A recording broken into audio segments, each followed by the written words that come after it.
Cette photographie est une des dernières de Rafik Hariri prise le 14 février 2005. Sur cette image, on le voit quitter le Parlement en voiture en direction de son palais de Khor-Haïtem. Il est 12h50 lorsque son cortège s'élance depuis la place de l'Étoile, et 6 minutes et demie plus tard, en arrivant au niveau de l'hôtel Saint-Georges sur la corniche de Beyrouth, une explosion massive détonne et pulvérise le convoi. C'était il y a 20 ans, jour pour jour, une opération qui comporte encore beaucoup de mystères, alors que sait-on aujourd'hui? On fait le point.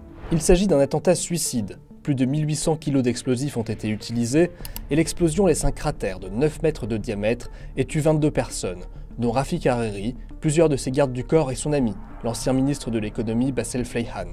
Environ 220 personnes sont blessées et de nombreux bâtiments endommagés. Dans les jours qui suivent, l'attaque est qualifiée de terroriste et l'onde de choc politique au Liban comme à l'étranger est telle qu'une enquête internationale est ouverte. Elle révèle l'organisation d'une opération sophistiquée, qui impliquerait des responsables syriens ainsi que des Libanais proches du Hezbollah. Le procès, lui, est confié à partir de 2007 au tribunal spécial des Nations Unies pour le Liban, le TSL.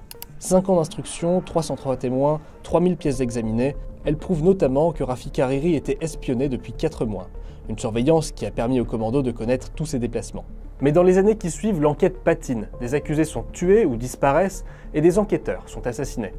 Mustafa Badreddine, chef des opérations militaires du Hezbollah, cerveau présumé de l'opération, a été tué en Syrie en 2013.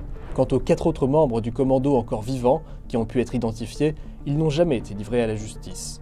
Lors du procès, qui s'ouvre en 2014, le banc des accusés reste donc vide. Ce n'est que 15 ans plus tard que le tribunal livre son verdict, le 18 août 2020, et il laisse en suspens de nombreuses questions. Sur les 4 cas examinés par le tribunal, seul Salim Ayyash est condamné par contumace, il ne sera jamais incarcéré, les 3 autres sont acquittés faute de preuves suffisantes, et aucun lien formel n'est établi entre le régime syrien ou le Hezbollah et l'attentat.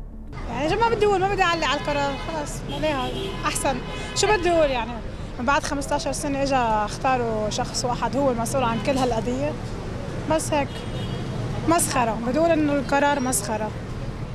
Bien que 2 accusés parmi les 3 acquittés ont été condamnés en appel, en 2022, aucun nouvel élément n'est apparu depuis.